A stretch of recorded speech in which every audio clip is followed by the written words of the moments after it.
What's up, everyone? We're here to do Peloton. We did this video a while back. It had a lot of hype because last year during COVID, tons of people were buying Peloton machines. They had to work out from home. Gyms were shut down. A lot of hype to it. But one of the major things I want to discuss before we go forward, look at this stock chart of Peloton. This was the hype stock. August to January. It went from $60 to $167.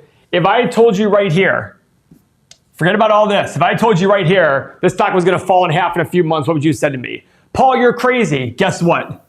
It fell lower than half. It went to $82. It fell more than half right here. So my whole point is, guys, hype happens. Things can change very quickly. You got to be patient. That's what we're teaching here is proper due diligence on companies. Look at the numbers and buy the right companies at the right price. Don't just buy the hype. This thing was hyped like crazy. Let's look at the 5-year chart. I don't think it goes back 5 years. Yeah, because they just went public recently. But look at this, guys. March of last year was at $20 a share. It went to $167 in less than a year. If I told you it was going to fall in half, you'd been like, there's no way. And it did. It fell by more than half. So let's go look at the numbers. $36 billion market cap. PE of 168. Sick. Profit margin, they should have a profit margin because they did $213 million on $3.69 billion, which is roughly, what is that, 6%? 6% overall, so another X. That's pretty low. Very low.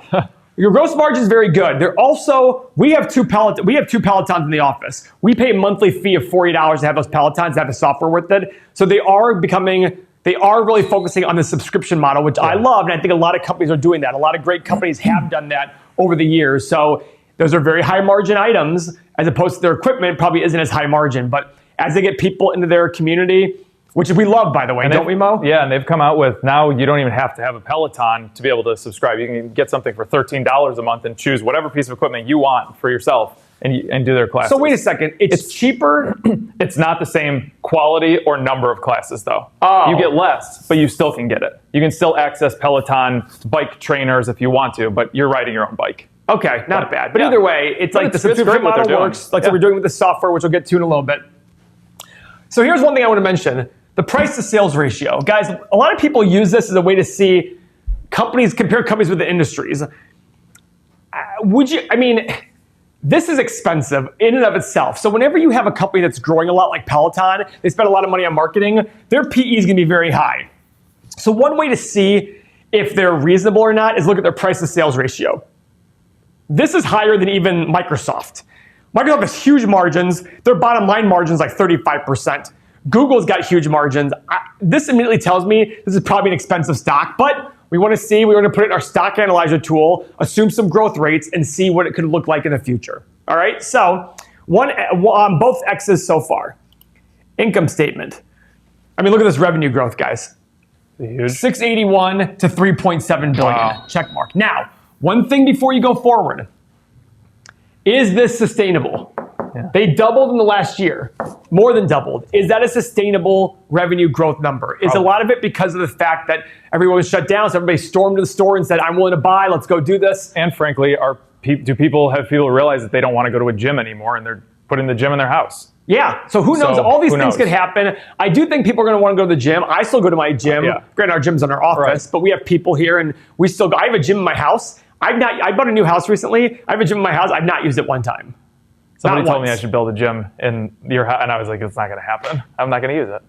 Yeah, I like going somewhere, but either way, it's still stuff to consider. You got to wonder, is this going to go down or up from here, right? So, moving on, profit. Well, they finally made a profit, negative 148 to 213. That's a check mark. Good. So that is good. Shares outstanding. I'm a little worried about this one. Yeah, I bet they diluted it. Oh, my lordy. For sure. Went from 233 million shares to 295 million shares. Yeah, they're diluting the heck out of things. Guys, I really want to emphasize this silent killer of stocks. Let me tell you guys what this means. So, shares outstanding. If a company issues, let's say a company has 10 shares and you own one of them. How much do you own of the company? 10%, right? Okay. Now, what if they issue 5 more shares? They just literally issue 5 more shares, get the cash, do something with it. You still own your 1 share out of 15. You now own 6.7% of the business instead of 10%. You got diluted. They made you a smaller owner of the business just by issuing more shares.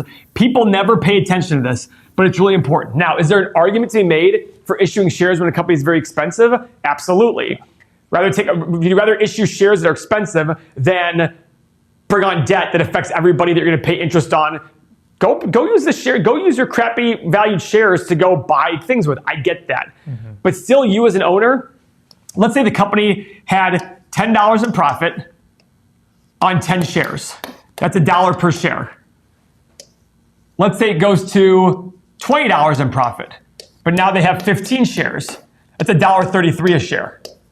So what happened here? You went from doubling the profit to only getting a 33% increase in your share of that profit. That's why dilution, that's why issuing shares hurts you. The company can do amazing, double. You'd be like, oh my God, they doubled their profit. Yeah, but on the per share basis, you only got a 33% increase.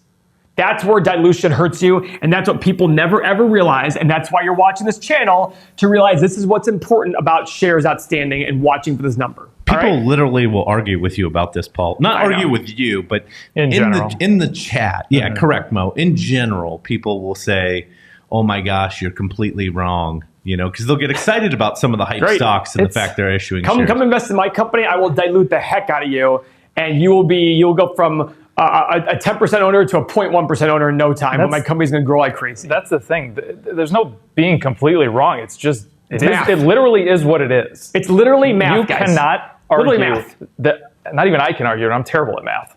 It's just math. It's just math. You're splitting up profit by shares, and that's the way we look at it. Everything is by per share. Yeah, I'm almost at a loss of words right now of how to more explain that it's just math and it is what it is.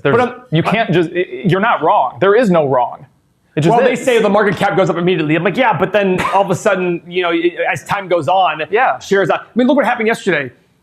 Virgin Galactic went to space. Yep. They issued $500 million in more shares. The stock plummeted 8%. Here it comes right down. Yep. Because they're just like, well, you're diluting us. That's just what happens, guys. Now, what companies will do is they'll do it slowly but surely. That way, it's kind of like Peloton didn't do it slowly. They're 233 to 300 in a matter of 2 years. 2 years. Yeah. Okay. Listen, it's just math. The same goes the reverse, though. If they're buying shares back that are cheap, you're getting a bigger share of the profit. Exactly right. And that's a good way that a stagnant company that isn't growing can give their investors more benefits. That's what we want to see. That's what we want to see with AT&T. Yep, that's what we want to see with AT&T. We want to see them buy back their shares. Yep. Okay, so moving on, balance sheet. I bet you this is going to be good. $3.5 billion in cash and cash equivalents versus $1.28 billion in total current liabilities and $2.72 in total liabilities. Guys, this is phenomenal. They have enough cash and cash equivalents on hand to pay off all the debts of their company. What that means is, guys, at home, let's say you have a personal checking account, and in that personal checking account, don't include anything else you own, just your personal checking account. You can pay off your entire mortgage, all your car loans, all your student loans, every debt you have. That's what that means. It's very difficult to go bankrupt when that's the case. So this is a very, very big check mark here. Cash flow, the big mamma jamma. Let's see how their cash flow is doing. This is going to be an interesting one. Yeah, negative 123 to 390. So let's say 390 times 20, that is $7.8 billion. What's their current market cap? Let's see here. Give me a second. 38 billion? What was it? Was it 36 billion? 36 billion. This is a big X, guys. Yeah. So now, a growing company is going to have a lower free cash flow, right? Makes sense. Yes. So what we're going to do here, Mo's going to go put it through the, show you his chart. I'm going to load up our stock analyzer tool. It'll tell you everything you need to know. All the software here, including new stock analyzer tool, 8 pillars, everything's available if you sign up below, including our Discord chat with over 3,700 members who talk about investing every single day. 80 cents a day to get the software. That's it. It's going up to $50 a month here soon. 80 cents a day gets you the software. You're crazy not to buy it. If you're serious about investing, this is the way to do it. Mo, go for it. So this is great. This was the big fall from when their Peloton, Tread Plus was hurting children and hurting animals and such. So they had a little bit of a fall down here. They came down to about 80 bucks, and they've had a pretty good run up. They came through the sweet spot nicely. I know there's a ton of people in the Bid and Ask Nation that caught this thing. It was on our watch list for quite some time. And now you're starting to get that rollover. It hasn't broke yet, but it's starting to move into a possible short. Even if it does go into a short, I don't really see it falling below this 80 number, maybe not even below this 100 number. So there's definitely potential for you to throw this on a watch list, short it if you want to when it gets to that point. But I do think there's a lot of up potential in this company. I mean, they are a great brand, and I think a lot of people are going to start flocking to this thing. as traders, as investors, and it's really going to drive volume into the stock, which is going to make you guys some money. So what do you got on the Stack Analyzer tool? Okay, so guys, here's the hard part about this. Like I said before, last year was a really crazy year. So to go do revenue growth based on 156% revenue growth here, I'm going to assume we're doing a 10-year analysis here. I'm only going to look at the stock price over a 10-year period.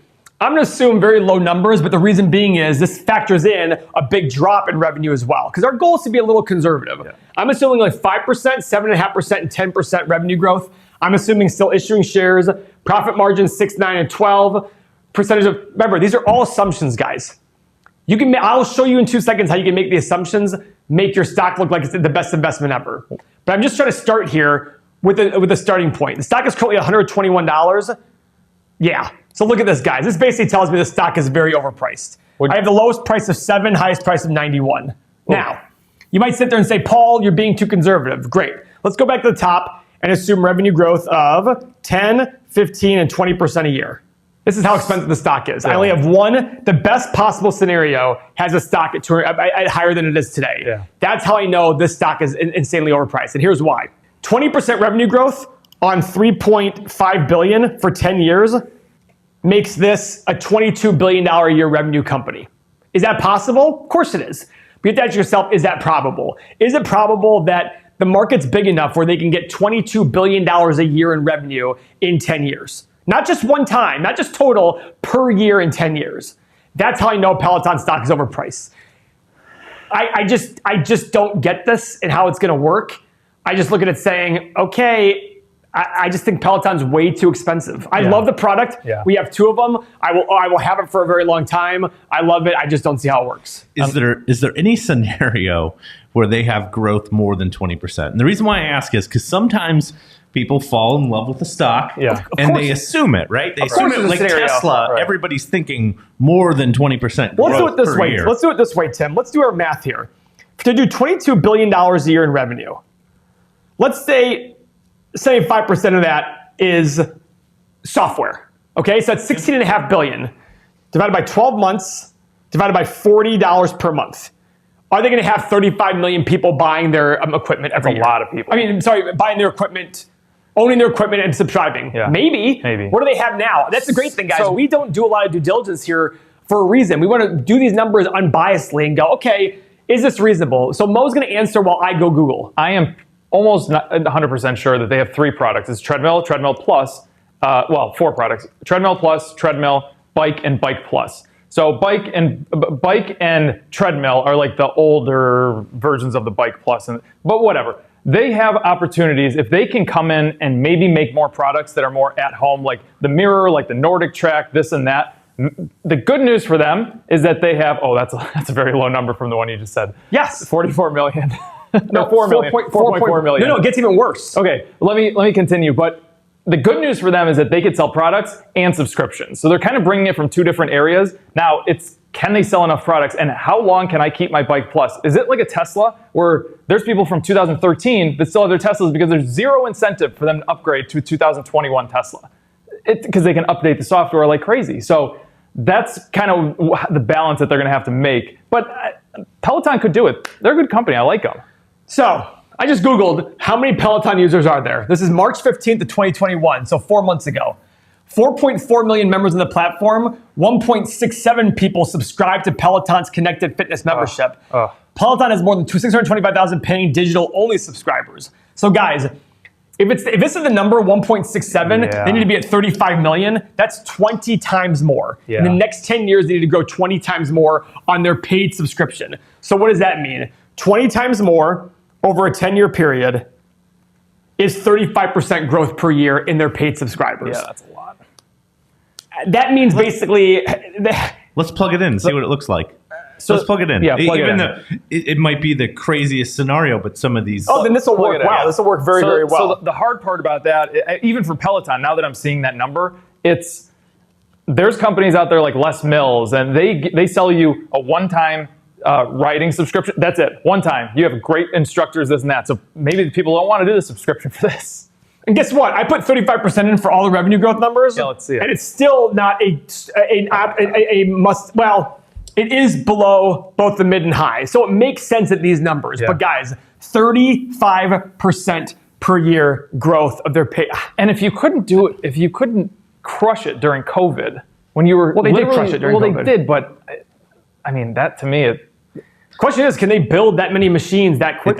It's the bullish case of all bullish cases, right? Yeah, it's a very bullish case. I mean, it's very bullish. Remember, guys, our goal in investing isn't to find the most bullish case and make bets on that. Your job is to be like the gambler, where you're sitting at a table and you know there's a bunch of 10s coming up on blackjack. For those of you who watched 21, the movie 21, and read the book Bringing Down the House. Yeah.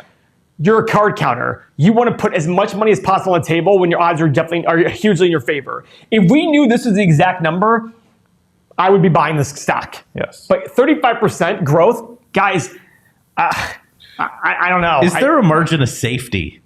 Like, I don't see a margin of safety investing in the stock. Is that correct? Oh, no. That's the thing. Margin of safety is when you try to buy it for lower than the low price. Mm-hmm. That's not here right now.